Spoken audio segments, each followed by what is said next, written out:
杜英碧是一个比较主动一点的选手，他在游戏上会很主动的去引导我们去做一件事情，然后去告诉我们他要去干一些什么。然后无状态的话，更多的一点的话是我们会去找机会，就是帮他去打开优势。然后杜英比更多的会选择带着打野一起来帮助我们。Welcome back to the LPL Spring Split for Week 1, Day 1. I'm Jake Asterix Zipenko. Brento Raz Mohammed right next to me as we jump into the next series. And that was Chris there talking about the difference between Doinby and Cool, as Doinby has betrayed Rogue Warriors to jump onto this lineup, Raz. Wait a minute now. I don't want to call him a betrayer just yet. I'm just going from Gu to Rogue Warriors and then has now landed on FPX. That's suiting him just fine. Of course, Chris making a point about being the initiator, being a leader in a way, through his actions. That's who Doinby is. He's the one who will pick Kled, or even Galio, but he will want to start the fights far more frequently. That's who Doinby is, joining FPX, who is a team that wants to go for brawls. So it feels like stylistically this fits him to a T. Well, for Doinby, he was such a big member of Rogue Warriors. Now going up against his old team, but definitely not his old roster. There's been so many player changes, as we said about in the start of the show. But now the Rogue Warriors, they've all left. They're all gone. Yeah, what happened, man? Well, like, legitimately what happened. The fact that we already mentioned that Doinby had left the squad, moved over to FPX, but then Flawless goes to JDG. Suning Super Team picks up SMLZ. So then for Rogue Warriors, they had to go through an entire restructuring period. So going into Demacia Cup, I was like, wait, okay, you guys were sure 4th best team in the LPL, just missing out in Worlds. Now you're suddenly the 16th place team. I had paced them at the bottom because their entire roster is completely full of developmental players that didn't have that fresh start. And then Demacia Cup happens. That changes everything. Now we're talking about a Rogue Warriors that actually have a chance to create these upsets. Game 1 against Sino Dragon, it was fantastic, but even against IG. Yeah, IG, it was them taking down Jackie Love in the 2v2. Then they go up against SMLZ. Killua must feel happy about that one. Takes him down and have full control of the Suning bottom lane. This is insane to say that Zhang Wuji, the AD carry, fresh upstart from Shenu, like no one knows but the most confident player that he's ever known, is just having full control, full dominance of the laning phase alongside Killua, who is now from rookie support player to now new leader of this Rough Star squad. And Killua has to step up here because every single other member, this is their first split of the LPL, they're the only other, I guess, full rookie roster apart from Killua, apart from Sino Dragon, which were one of our fresh teams. So Rogue Warriors, there's not many expectations on them, but you've even got Warhorse to add into the mix on this roster. So I think sorry, that's on FPX. I think Rogue Warriors, the Exodus is like, well, it's a breath of fresh air. I like the fact that you did talk about the coaching there, because for Rogue Warriors, the fact that they kept stake. In fact, being able to have Maokai, who's the analyst in the back, works very well for them. These are actually veteran voices that can keep what is a very young team and give them guidance. So for Rogue Warriors, what was actually a pretty surprisingly good start and direction for them in Demacia Cup, all is not lost for them, but now going up against FPX, who is one of the bigger winners of the offseason, is going to be a tough start. There's so many veterans on the roster of FPX. While there have been some roster changes, the only one for FPX was essentially that mid lane, adding Doinby into the mix. We've still got Crisp down in the bottom lane with LWX. There's so much experience there, and 5-6 years in the LPL. Now something's got to give. Yeah, and I like the fact that, I think that Crisp already mentioned it in the videos, that Doinby leads a lot of the time, while Cool does ask for pressure a little bit more frequently, and so he needed an Alex. Jungle, he got Alex. Alex coming in from the LMS. Alex brought in a lot of that leadership, a lot of direction for that team. And then Doinby comes in. Unfortunately, they don't get to keep him. I'm actually pretty sad about that. And while I think that they won in the offseason by bringing in Doinby, a bit of a loss, or at least now a change in pace, is that they brought in Tien, who is not as experienced in the league as Alex was. Alex much more, knows how to play in a Premier League, has been in the LMS for a long time in the main stage, but for Tien, who was coming in from the LDL, didn't get main start time in Suning. Now it's going to be him starting alongside Shinya. We're going to be seeing Tien a lot more often, you'd have to assume. And I hope that Doinby can actually lead him and give him more direction to play through mid. And of course with Doomby as well, that's the lane to watch for the side of FPX. For Rogue Warriors, we talked heavily about the bottom lane, but interaction-wise, I feel like we're going to see very different compositions to what we just saw with IG and TOP, considering that we have Doomby mid lane and nothing is normal with Doomby. So the fact that you've already mentioned how the bottom lane is something that we're going to be looking towards, because once Doomby gets elite, he's going to go bottom lane. He's going to be helping LWX. LWX, who's played through a few Vayne options. He's known for like the shotgun of an AD carry who's going to be looking to go face first. That's actually the same identity that Wuji has. In fact, Wuji is known as a streamer. You have to know him. You have to learn about him, because not only was he a streamer, he was a Vayne streamer. He was a one-trick in that end. And so you would think, if you're a Western audience, think Gosu, probably a little bit more talented.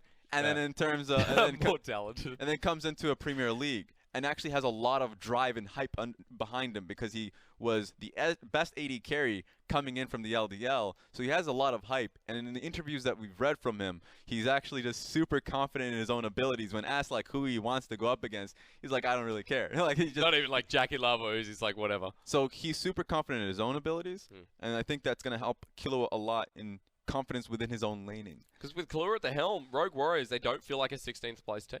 They don't. They definitely don't. Sino Dragon, maybe we're going to see how Victory 5 performs, but they've got a lot of experienced members. I think Rogue Warriors definitely have the potential to get up there, and even against FPX, which we're saying a middle of the pack with Doomby in the mix, but losing Alex, there's a lot of shifting, and Rogue Warriors have that potential to make middle of the pack at least. They can definitely upset, and that's what I would love to see from Rogue Warriors, is that glimpse of hope that they can push forward, that bringing in and investing in developmental talent goes the extra mile for you, because not only did they pick up a lot of these pieces coming in from other secondary teams, they actually brought in a few pieces from their own developmental squad.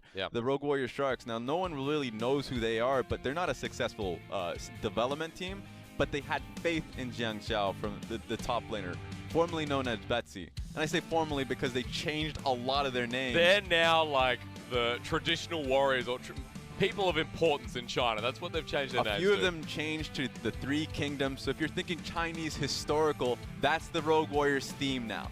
Familiar face that you see in front of them is Stake behind Killua. These are the two people you're going to be seeing lead the new team to, I guess, charge forward. Looks a lot better in person from what that picture was, or whoever drew that. Was artistic enough, but Stake leading the charge. As I mentioned before with FPX, we've got Warhorse to add into the mix. So a change in coaching staff, and maybe more influential when you have Doomby as well. I like to see Warhorse in the LPL. Welcome from the LMS. Flash Roll's former coach. Now I feel bad for the Flash Rolls. He's lost just about everybody. I'm sorry. LMS has lost a lot of people. But here's the roster of FPX. We've still got Gimgoon in the top lane, Tien in the jungle, Doomby, LWX, and Crisp. Your standard bottom lane. So the two changes they've had was in Tien and Doomby, and just as a combination, I think they're stronger just because they had Doomby. So we'll like to see what this team looks like going forward. Well, Junqual in the top lane, Suzu. I'm sorry for my pronunciation. I can take over from here. Please go, Raz. Jian Chao, Suzu, thank you. Huatian, Zhang Wuji. Remember, it's Wuji there, but it's overall it's Zhang Wuji. You're helping me. And then Killua. So it's going to be difficult for a lot of people out there, the Western audience, to really drill in these names there, because it's, once again, Chinese historical. And that might be a nice theme for the new players that are trying to search for an identity. Give them that warrior mentality. I like to see that. You're the underdogs coming into FPX, a team with, said it before, so much experience. Going up against Doomby, there's going to be a big question mark whether Rogue Warriors can perform in that mid lane. Bottom lane, though, that's all theirs. Dominance from Wuji, dominance from Killua. That's where their shot calling comes out of as well. You can see it from the audience, already having fans of their own. Rogue Warriors 2.0. A lot of confidence there. Maybe they can reach close enough so they can imagine what they had in 2018. I don't think they can ever reach that 4th place spot. But this is the first series, obviously. You can always have that hope of being able to go in that direction. They have a very clear win condition, an identity in their bottom lane. And funny enough, people are not giving enough credit to their mid lane as well. Even though they swap between Huatian and Kongming, I really like Kongming. I think that bringing in Kongming in Game 2, perhaps Game 3 if it goes to that destination, he's a great Lissandra player, and you'd have to respect both of those lanes. Because before this, we're talking maybe about Wuji, maybe Kongming being the balancing act. So Huatian's got to sit and, I guess, envelop Rogue Warriors mentalities you talked about before. They are the young Warriors. Rogue Warriors came in before 2017. New organization we haven't seen before. They don't have the experience or the, what's the word? The aging of an org like OMG and EDG. Rogue Warriors come into the LPL and they bring up talent. Yeah, coming into the year, it was a great year for them, honestly. The first year that Rogue Warriors had last year was wonderful. A lot of older players. Remember, they lost out Mouse in a lot of this, but now going up against what is honestly an FPX, something that people don't talk a lot about is the fact that they do have pre-existing synergy. Gimgoon's been in the team for quite some time now, and LWX and Crisp have to be at this point like the longest standing duo lane in the major regions, because they've kept that squad since they were in the LSPL. Like, since bringing them back up into the league and newbie, now they moved on to FPX, the second year that they've had with this organization. A lot of people talk up Crisp and his Alistar. He's a great Alistar player. He's a great initiating engager, but his laning phase alongside LWX has only been getting better. Well, against Wuji, against Kahlua, who's going to have to be the face here for Rogue Warriors. We are just waiting on, I believe, a technical issue on stage, but gives us a bit of a chance to envelop in how important this series is. I'd say important for Doinb in particular, because even for both of these teams, when they're trying to figure out where they can develop, specifically Rogue Warriors trying to develop as an overall unit, trying to play around team fights, FPX trying to see if they can bring that, I've heard, success and plays that they've had in scrims onto stage, because really it's just times taken. They understand the synergies working and they just need to make it work on stage. That's what they're working for. But I think for Doinb, once again, whenever he goes up against former organizations, older organizations that he either has feuds with or just like, you know, something bubbling, it means so much to him. You always see those glimpses, the clips of him jumping up, celebrating. If it's not in Rift Rivals, like when he got that final victory and brought RNG the final game, it was because he went up and he defeated his old teams. And that means so much to him. It's a new, fresh start for this man, and I want to see what he can do. That's why it's so important, proving you are the better mid laner. Hello, lane. Oh, you know what are you doing? Okay. Welcome. I see you, dog. Just start the game. Get the live producer in. Oh, well, Doinb just trying to, I don't know, maybe it's him fixing it up. But so for me, I want to see what the champions he ends up picking for himself. I know that Galio is something he's been playing pretty frequently on stream. Yeah.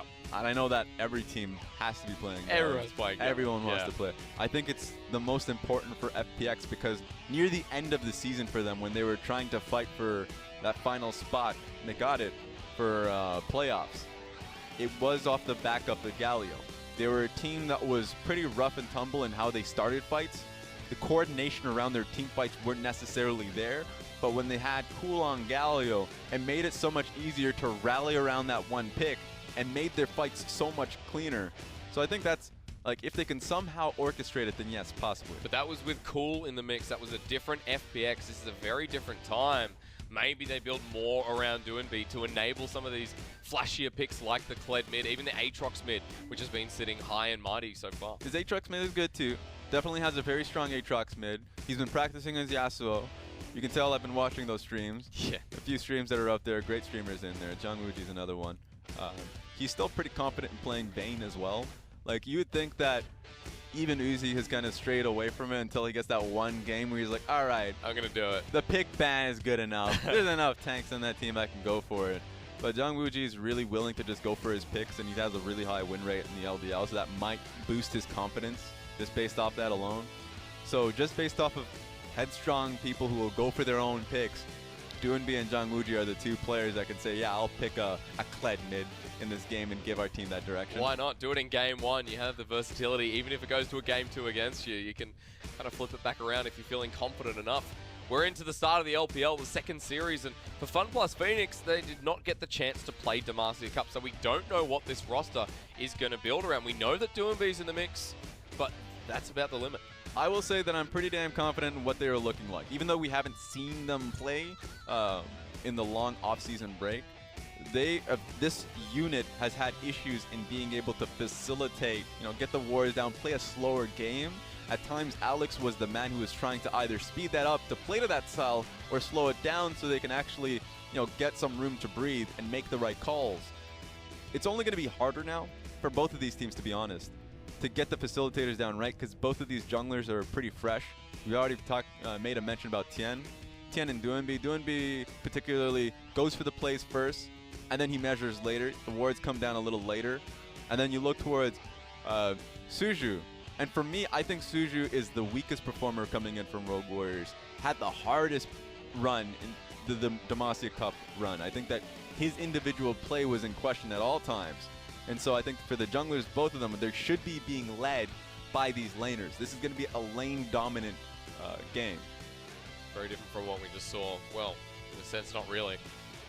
And for FPX, okay, they may not have been a Demacia Cup Raz. I like the confidence, of course. If you didn't have confidence, man, I don't know what I'd do sitting here.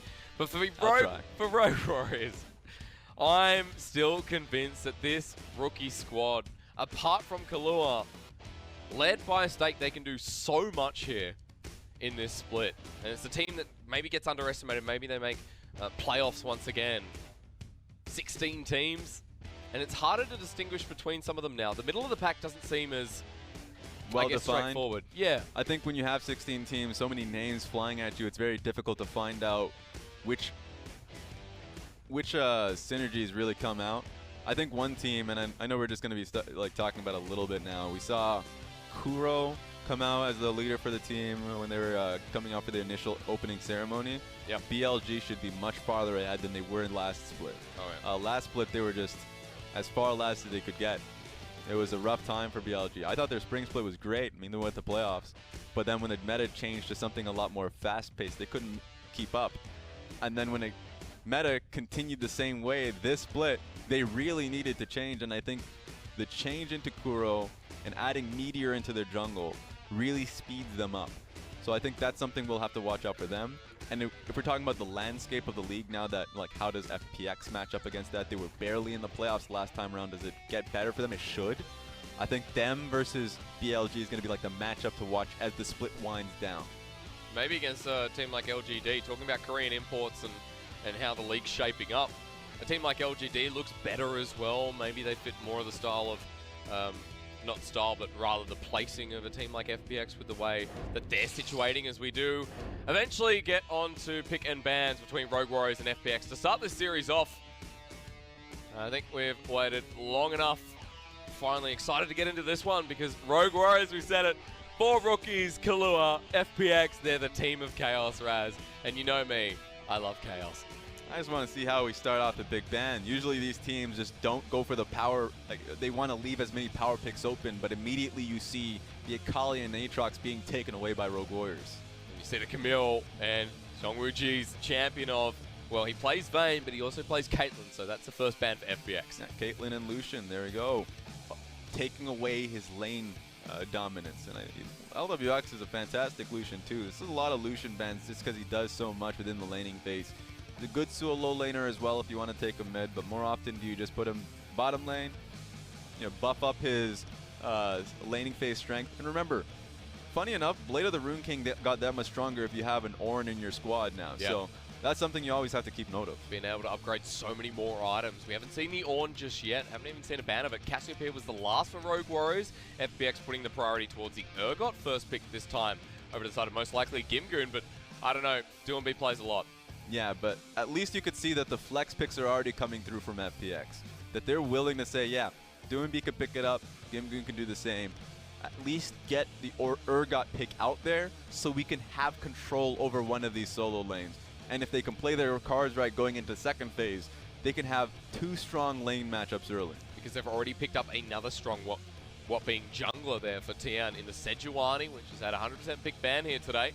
With the Aurelia as well as the Kai'Sa, we look back at maybe a more safety support there for Crisp. I wonder if the Zac comes out. Remember, Ning's answer into the Tahm Kench was Zac. And globally, the answer into Sejuani, you scale alongside it with Zac. Zac would be perfect here. I think that for Suju, this would be the facilitating pick that you go for.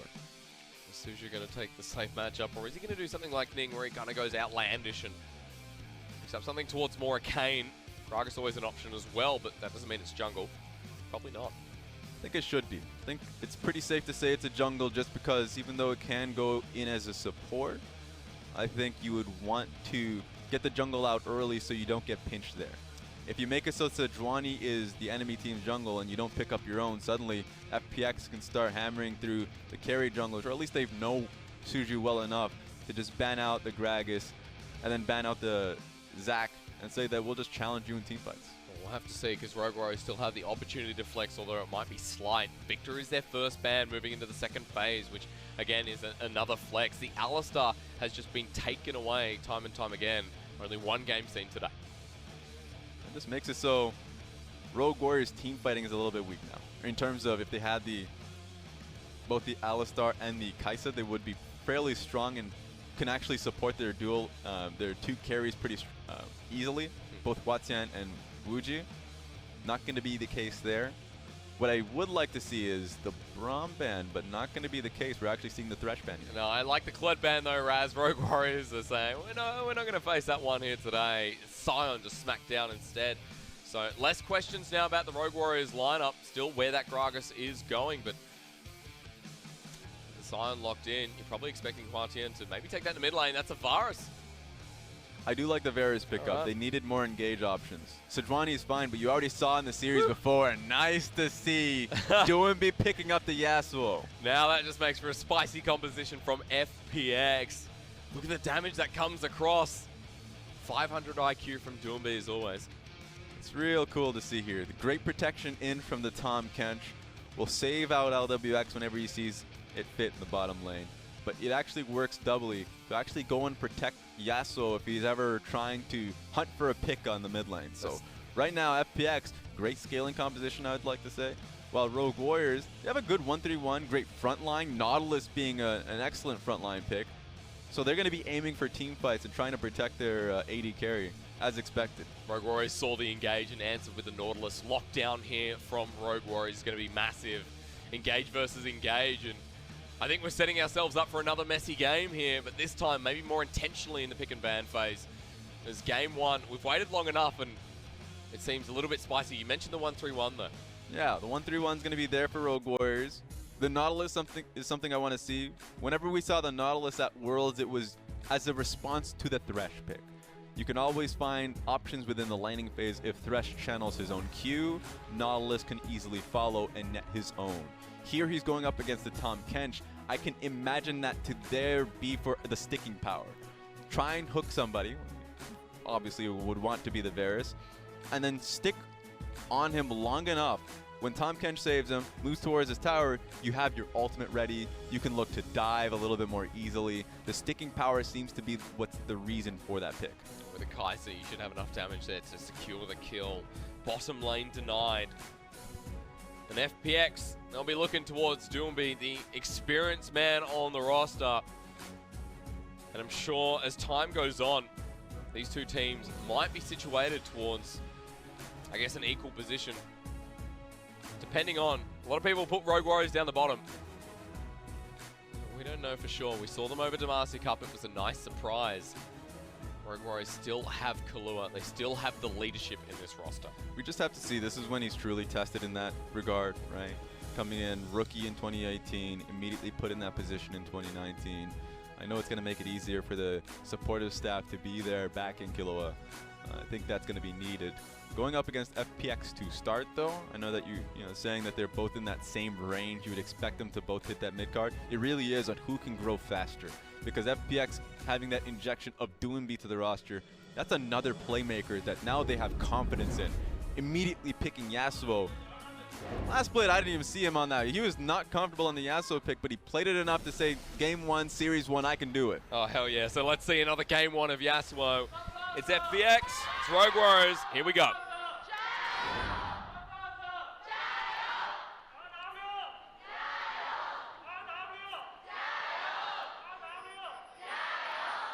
I don't know if it's from Demacia. Okay. I don't know if it's from Demacia Cup or just this backing of Rogue Warriors, but it was a pretty loud chant for a team that's pretty fresh. I think Rogue Warriors have garnered enough fans coming into this year. You know, last year, they had great social media, I would say, coming into this one, but also just the success spoke for itself. Sure, they lost their members, keeping on to Killua, but honestly, by that point, people already sold into the organization. a really respectful one at that. So good on them. Well deserved. We'll have to see if they can keep the fans happy. This game would be a start, especially with the new up-and-coming roster. Lewis still being on it. He picks up Nautilus this game. And in game 1, we have seen a bit of Nautilus. I believe we saw one game throughout Demacia Cup, but also it's been a pick and solo queue that's been coming back up. That's true. You always love to see it. I think he has, yeah, of course, Aftershock early on. If they find a pick, then it's easy to just kind of get the damage across. Something I want to see is the Gragas this time around has Predator for himself. So he's going to go for the first full side, top side clear that I want to see what he can do. Early gank is usually what you would expect from the Galio, so I actually want to see what the response is from the Sejuani on that front. But yeah, we're in a pause, so we have a little bit of time to talk about it. Well, Gragas Predator. We haven't actually seen a Gragas jungle here today. I think moving back towards that tank-style junglers is what we're going to see here in 9.1 and 9.2. With the changes to Sejuani, feels a little bit weaker early, but still. Remember, a lot of people wonder what these changes can do, because 9.1 as a patch there was not many. They weren't throwing like multiple champions at you in terms of like buffs and nerfs. It was literally just a focused one on 3 champions. Yeah. But it can really change the landscape of completely change the landscape of the meta when you add in Sejuani that much damage early on. So her early game is not that weak in comparison to some of these major junglers. So yeah, sure, you can still pick your Camille's and your Jing Zhao's and try and run at the Sejuani early level 2, level 3 and try and make it a Skull Crab game. But suddenly, if Sejuani can play safe enough, she has enough damage to match you in these 2v2s in top and mid lane. And then once she gets to her item break point, she's actually just way more useful than a Jing Zhao. I was going to say, at level 3 now with Sejuani before, you're like, oh, okay, she can survive my damage. Yeah. Now it's more like, all right, she can probably kill me in the one-on-one. We're not playing junglers like the Xin Zhao today, the Lee Sin. We're seeing the tank-on-tank match. Yeah, and so it's always a game of what these junglers are more comfortable with, because it was a big trade-off for Sejuani to have the damage, but to lose the range on her E-stun, and then her passive early game, just the raw armor and magic resist that she got. So yeah, it's really just, it's been changed from total magic resistant armor to just the fact that now she has the bonus magic resistant armor, so she needs the items to really make it worthwhile. Well, we're back into game now, and remember before, Sejuani could just face tank into any brush, and you're like, well, she's probably not going to die here. Early trading, Watian looking comfortable here on the IRL against Doinb. It was still a better trade from Doinb because he had the shield from his passive, so something that you always want to see. What does the Colonel say this time? Okay, Rogue Warriors. He's got some biceps, the Colonel. I mean, I've been to KFC, but I've never seen him like that. Well, Tian maybe needs to go after this because he's playing chicken against Doinb. Tian coming in over the side. Ooh. It's a Tian versus Tian matchup in a second raz. Wind wall's there, flash forward, first blood, Doinb. 2 melees in that one, so it's so much easier to get the Sejuani stacks going. Really well done for Doinb to also just hold on to his 3rd tier Q. Just so he knows that the flash is going to come through from Hwatian. You just have to follow him through. Easy kill there. First blood. And you know what? It went to the person who you don't want it to go to. Doinb gets first blood. And the Yasuo, pre-3 minutes, has a window into this game. And it's not like you didn't see it coming. We all said that it was going to be Tian moving towards the mid lane and trying to prop Doinb up. It just was... Suju was too focused on his own clear. That's fine. Just need to at least place a ward on bot side if that's going to be your weak side. But it just didn't happen, so we're able to prey onto Hwatian. Early priority and vision has always been the way. Tian did use his flash in that engage though, so it might not be as easy next time. But Hwatian has also used his flash. I'm sorry, this is going to be very confusing, but I'll walk you through it. So no flash on both, no flash on Doinb as well with that exhaust down. So he picks up a double Doran's blade. I think it's actually an opening for a play for Rogue Warriors because Ignite is still there for Hwatian. Exhaust is gone from Doinb. So he actually needs to play this out a little bit smarter so he can keep the wave at his turret. This is a big one. I don't think he can do that. But it would be beneficial for him. So he doesn't get stunned up, jumped on. Gragas is going to be paying an extra bit of attention to how Doinb controls the wave here. He's looking for the invade. Suzu and Hwatian with that wave pushed up. But there's a ward here on the Raptor camp. So should be successful. Looks like Tian will just give it over as he's backing anyway. There we go. Ooh. I mean, this was going to be easy at this point. Yeah. We already said the fact that the Summoner spell differences there was going to make the difference. And Tien not having flash as well, already a pretty, let's say, squishy jungler early on, doesn't want to go up against the Gragas. So good call from Tien and Doinby to just leave the Raptors be. But it enabled early game vision towards that red side, Raz. So a bit of information there, especially since the first Drake is Ocean. So playing towards the bottom side, probably more than likely here from both teams. And Suzu getting in the face of Tian here as he finishes off his Crux. Good call for him to leave immediately. The moment he's seen, don't play any more, let's say, moments on it, just because pressure is actually there from LWX and Chris, but they moved a little bit earlier. That could have actually been them turning it on Suju. What's Doinby doing? He's going straight in. Knows Tian's here in the side of the jungle as well. Suju. Get away from me. Okay. Don't touch me. Pop. Oh, great advert for popcorn chicken. Just thought about it. You know what? It's making me hungry, Raz. I'm sorry. You got to stop it. I'm sorry. I know we got food here, but we can't eat yet. We can't eat till the players have had their satisfaction. Right now, I'm looking forward to seeing this mid-game because we talked about in Champion Select. It's definitely going to be a spicy one. We set up a lot of the 1-3-1 here. Curious to see Hua Tian, excuse me, against Doinby. Bless you. Well, I'm just going to have to be blessed after this. Hua Tian getting a bit of support from the junglers this time, but the damage still comes through. Doinby with the knock-up. Second kill now. It's actually just way too easy to get these ganks across, and at this point, with this much CS being denied from Aurelia, it's getting damaging. I wonder if they're going to keep onto this tower until the next wave as well. It's way too far off, so they're not going to get the next plating. They should just base here. Double dagger and double Doran's blade should be enough for him. Hang on, win condition for the bottom side. He's going south here as LWX takes down Kahlua. Wuji forced to back away. This is not good start for Rogue Warriors. Yeah, too much of an HP pool onto Chris, because the 2v2 was just not going to work for them. Left as a poor response here. Rogue Warriors already 2,000 gold down at 6 minutes into the game. Where do they look? As the ult comes through from Rogue Warriors top lane, but Suzu should be coming in. Gimgoon has to flash away. So a response of summoners, but nothing more. I don't know about this one if Suju wants to press up to this. This is actually going to be a really risky tower dive, so yeah, get out of here. Gimgoon doesn't have ultimate, but probably the smarter decision. But he's trying to find anything.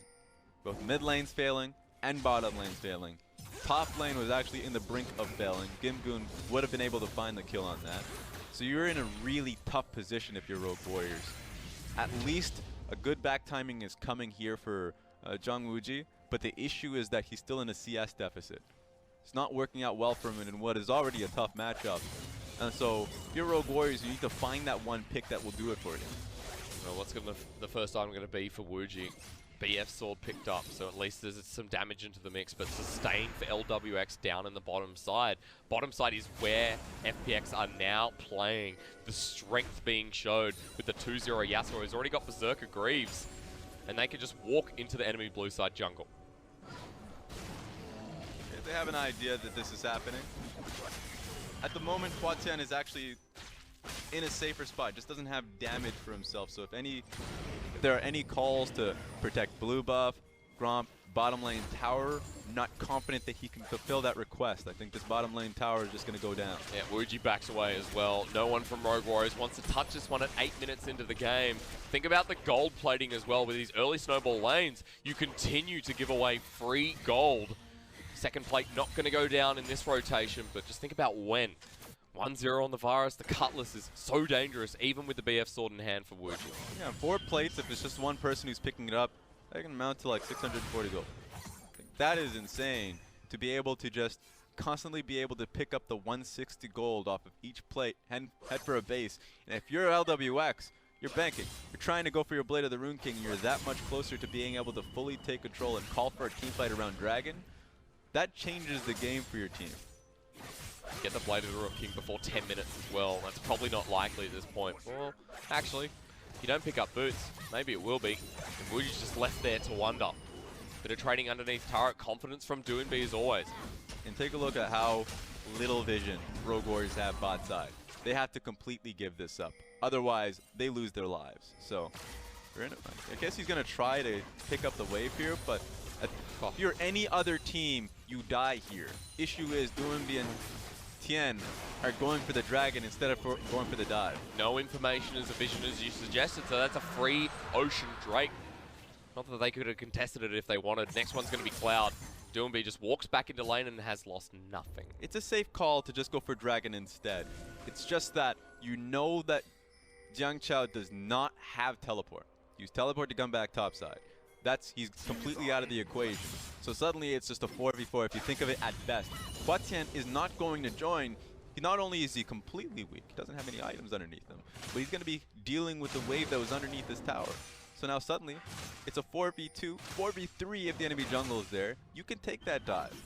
They just don't want to, make it that risky. But at least they were able to get the vision top side. The fight continues in mid lane. You're expecting an all-in from Doomby with the jungler to the side. Tian probably going to launch an ultimate. Crisp is here too.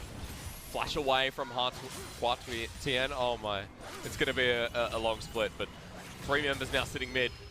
Kahlua denied by the wind wall. But nothing is going to stop them. They pushed mid, they got the flash, immediately moved to the bottom lane. Blade of the Rune King was picked up by LWX. That is insane. That is a big spike. Take a look at where Kaisa is currently. She's not going to be able to join the spike. She's trying now. And although he might not be joining the fight just yet, Wuji coming in from the side. Doomby here with a one-man ultimate. Flashes back in. Ignite there too. That's the first kill over to Rogue Warriors. Chris flashes into the unstoppable onslaught. Rogue Warriors winning the team fight. And this is what they needed to force something right here and now. Tian, the only element left alive. And Wuji will find his kill here with 1, 2, 3. And the final shot, Tian walks towards the turret. I mean, the last one that touched it was Wuji. He's going to take it anyways. But that was such a great flank from Wuji, and that was a great roam from Jiang Chao. They really needed that. Otherwise, that would have been a bottom lane tower. And so, I know we're going to be going to the replay, but I'm just going to say, what the hell happened to FPX? It should have been very clear for them to just push away from this. You don't need to take this fight. Go back mid, push the next wave, and then you can make that a bottom lane fight. But Varus wasn't even there for this. So immediately Doomby goes down when they don't even have the DPS to back them up. Makes it all the harder to make this worthwhile. And even the Vanguard's edge missed, but you can see how out of position FPX were in the end, that it didn't really matter.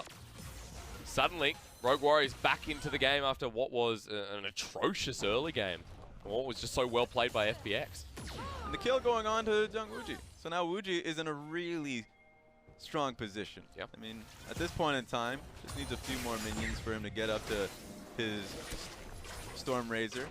They're still going to lose this tower, though. So the position for them on the map hasn't changed. It's just that they have a better chance and a clearer direction of how to actually come back.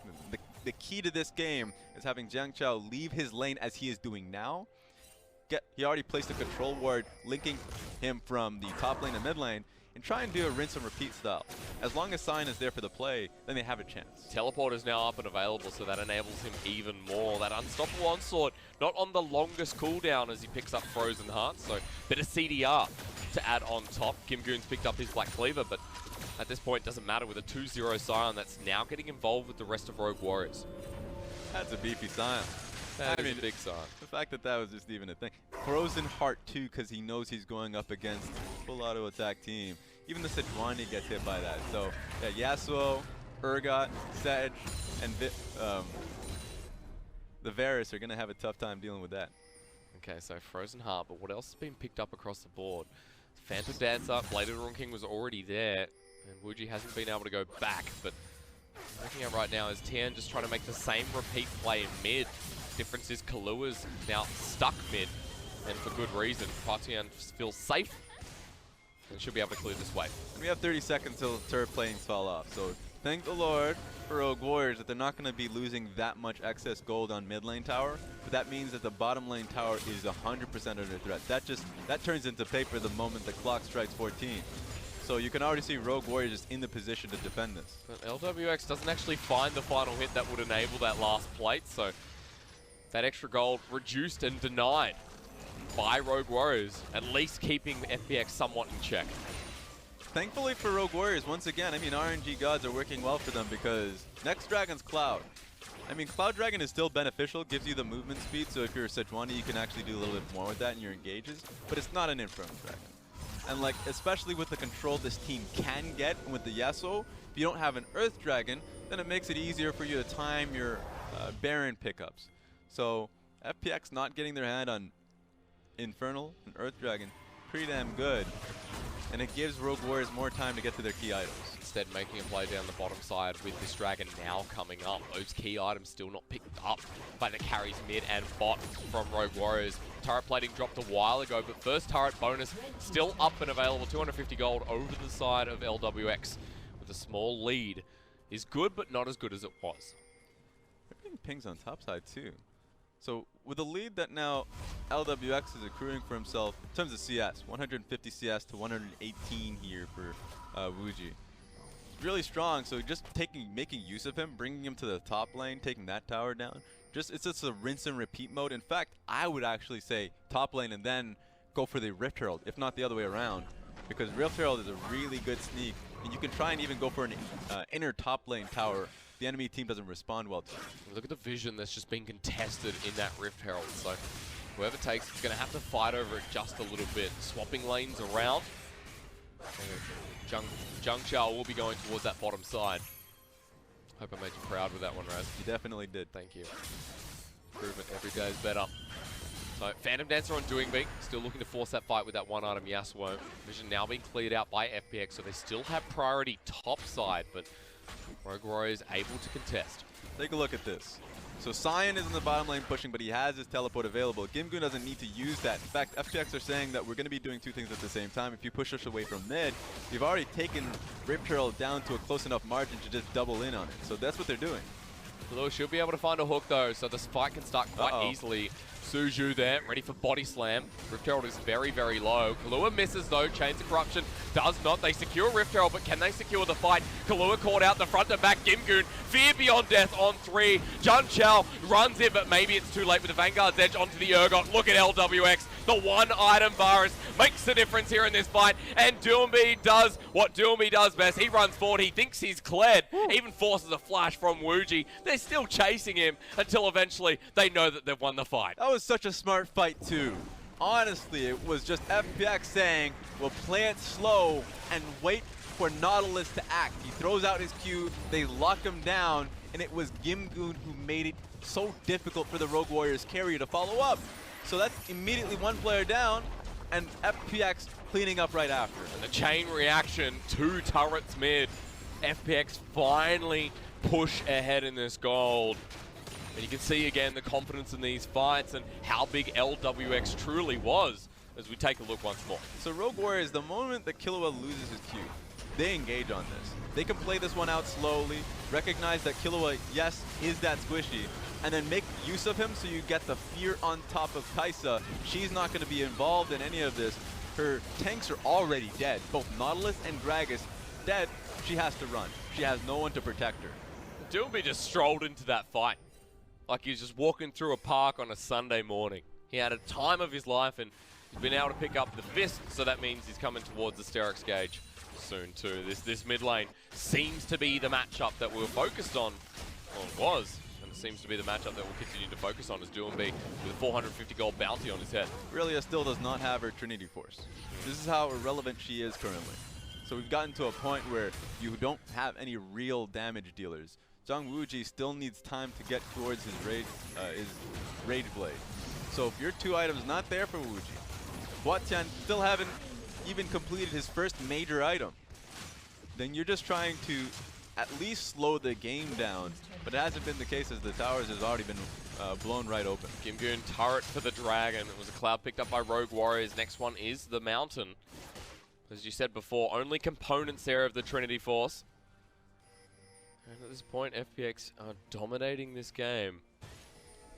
But Rogue Warriors aren't out of it yet, and FPX aren't out of the woods just yet. Doomby in the bottom lane. I like what Tien has been doing. I know he's been shadowing Doomby quite a bit, but the ability to both create space for Doomby on bot side and, of course, his AD carry pushing out mid, it's great. Gives them direction. They know what they need to do, what they need to accomplish. It's so difficult to get on top of Doomby, and whenever they do, there's always going to be a collapse. So far, much cleaner than what they were showing last year. Doomby just able to walk through, steal away another buff from the side of Rogue Warriors. Tien has that ultimate available, now level 11. Stun duration, the ult was not changed in patch 9.1, so it's still the exact same ultimate with the same utility. One thing to take note of, remember 30 seconds until Baron's coming up, so for FPX, really smart timing. They push out bottom lane, go mid lane, push that out, get their base dimes across, and now they're immediately going to be moving towards, or at least they should. Going to put that out there just in case, you know, in asterisks. Go towards Baron. They've been playing this game out very smart after these team fights. So it's been, so far, easy sailing. Baron's up now, Raz, so 20-minute mark hits and vision completely blind. Rogue Warrior's just scared to go near it. They can still do it. I mean, they've got tanky members. Like Sejuani can tech it up easily. To an extent, I mean, right now he has consistent damage, so they want to essentially have at least Tien and Doing Beyond it at all times. They have Tahm Kench as well, so there is a real 20-minute Baron threat that Rogue Warriors has to respect. Well, when they're pushing the mid lane, now you say, all right, our vision line is completely busted. And FPX walk through. The threat is real. Well, they might just even go topside here as a 5-man unit. Yeah, that's the issue. Already locking it in. So LWX is going to be a little stronger here. Well, Huatian actually does have that Trinity Force now, though, so a fight might be a little bit more realistic for Rogue Warriors. Just clearing out the way, bit of damage down on the turret, and FPX are playing the mind games. Usually you'd want to at least leave one member mid lane. You don't have to fully commit to the top lane push, but at least have the lane pushing, so they would have to leave at least one member there, rotate top lane. So like just a small criticism there for FPX in their rotation. But still, they set it up for such a long time that the natural vision that Rogue Warriors had top lane just eroded. They only have one ward top side. I wonder if that's even seen because it's in the pit in the control ward. The other one is literally at Krugs. So currently, the observers just like showcased Rogue Warriors' viewpoint of what's happening top lane. It's nearly non-existent. Still looking at Rogue Warriors, just struggling under what was that experience roster hyped up. An early start from Doonby. He's now worth 600 gold. He's picked up that Sterex gauge. Chain vest in there as well. Going for the GA. I mean, that makes it so Yasuo can go in far more easily. Feels a lot tankier. I know a lot of low elo Yasuos go for Infinity Edge immediately, but that just it's honestly a really bad decision. You want Phantom Dancer, Sterex Gauge into GA, then you can go towards the Infinity Edge. You just want the tankiness, and honestly, the two items immediately, GA and Sterex Gauge, gives you damage. So he's not going to wait for it though, Raz. They're just going to start up the Baron.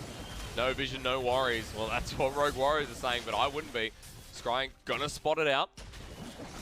Suju walks towards it, so Baron is stopped. But that's fine. If you're FPX, you're going to be able to regen that pretty quickly. In fact, they're just going to go for the fight. No, blind here, Kahlua walks forward, Chains of Corruption forces a flash of its own. Here comes the Abyssal Voyage though with a one-man ultimate lockdown. FPX run on top of Huatian. He drops first. Aurelia's down, now it's back to the Baron. That's that head first decision making. Immediately going straight for it the moment they see the Nautilus flashing to the right. All right, we have Tahm Kench. Let's just go straight for the people that we saw going to the left. Now they have full control of this Baron. I don't think that anyone can take it away from them. Gimgoon's on zoning duty, but he's so tanky already, just running for his life. Crab walking away. They'll take the kill, but FPX, a 3-man Yasuo ultimate it looks like, still in the midst of it. Rogue Warriors are getting torn to shreds. Jun Chao has to flash away. Look how tanky he is, and still taking so much damage. FPX, they turn for the fight. They might lose Gimgoon, but they take 2 more. You can already see the risk of A, being behind, but B, I mean, just having the 2-man threat. Especially when Huatian has been behind the entire game. He really hadn't had the damage to back up his teammates in these team fights. So it's all been pressure on Wuji to perform, to be in position. And even then, there are so many just bruises just jumping at his face. He doesn't get the opportunity to position correctly. It's a really tough game for him. Wuji, when he's got 2 items, still can't manage to bring a fight like that back. It was a 1-for-1 trade, excuse me, with Huatian already going down. But this means now that Rogue Warriors are going to lose another dragon, a mountain dragon going over. Jun Chao cannot get there in time. So that's the 3rd. But at least Rogue Warriors pushed them off of Baron. The moment they lost the members of topside, they lost that fight.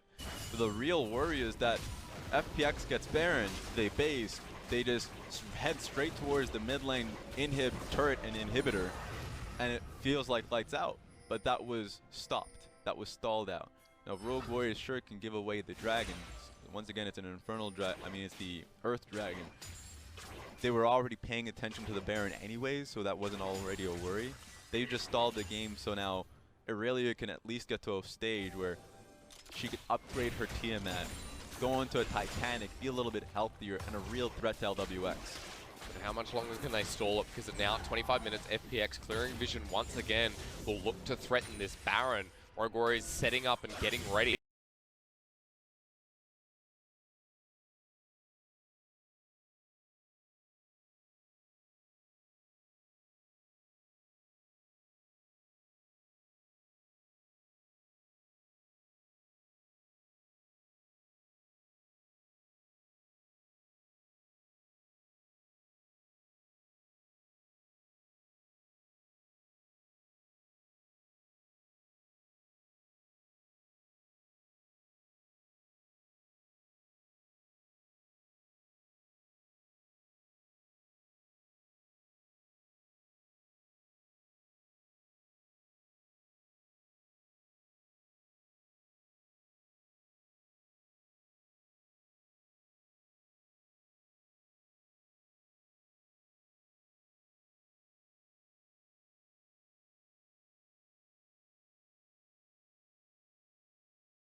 But the Rogue Warriors now have to dig themselves out of the pit. Now, worst thing, this is usually when the smartest team member says, okay, we'll have to refocus. What's our next game plan? What are we good at? Team fighting? Excellent, let's group up. Issue is they've been losing the last 2 team fights. The team fights have not gone their way. There is way too much damage threats coming in from FPX. Doinby, Gimgoon, and LWX will rip you apart. So team fight suddenly not there. Okay, maybe you can send Aurelia to the side lane and start to split push. Just kidding. Doinby is actually much stronger than the Aurelia at this point. So they can actually win the 1-3-1 here. So that at this point, you're literally throwing all of your hopes onto Suju. You're saying that this Gragas will find a pick for you. It has to be, let's say, the LWX, Doinby, Tian, somebody so he can cast it into his team. Now I've got a new problem. Tom Kench. Eat you up. It has to be Tom Kench who they pick off. And they don't have enough damage to deal with him. So their hope is that for whatever reasons, FPX actually makes so many mistakes that Wuji will have his next AP item. And so when the next fight can come through, they can kill Crisp. That mistake can suddenly cost them, or at least FPX, more momentum in the game. Well, when you spoke about Suju being in control, he needs to be the one that makes the play. Right now, as soon as he goes in, he's probably going to die. Kahlua seems to be the one that wants to also initiate, but FPX comfortable in this siege. They continue forward. Zhangqiao really the only person who can't die easily. And these waves are coming in so far in between that the long cooldown that Crisp has on his W is not really that worrying to me. I mean, he already has it back up, so let's see what they can do. So they just charge forward. Rogue Warriors like, nah, not going anywhere near that. The inhibitor might just be given over to. The FPX have broken the base down and so easily. Actually might be caught out here. This could be great for Rogue Warriors, but he just turns it back around. Doesn't even need to ult. The chem drill gets sent out too. FPX with a great explosive cast. Gimgoon is caught in the middle, but look at the AoE damage once again. But Hardround gets the reset, looking for the second. Gimgoon again, forward goes Suju. The knockups here too. Rogue Warriors right in the base. They pick off one. That was a major mistake that Doinby made. You are alone in the bottom lane. I know your team is rotating there, but they are nowhere near you, and you're right next to 2 to 3 people. That was the mistake that Rogue Warriors were looking for, and they get at least that 1 kill. Heavily punished for it, Rogue Warriors. It's exactly what they need. Not a trade-off, 1 kill. That was slows so the game down. It was so close to getting that reset on GA. I think if they had killed Doinby, it was really low, then it would have made the next fight all the more important. Suddenly, Doinby can't go in as he had been doing the previous fights. Alright, so where do we stand? Inhibitor broken down in the mid lane, but Abyssal Voyage on Hantian. Once again, he's caught out. He flashes away, but can he escape? Teleports there, jumping from person to person. But remember, TPs can't be cancelled anymore, so Unstoppable Onslaught used.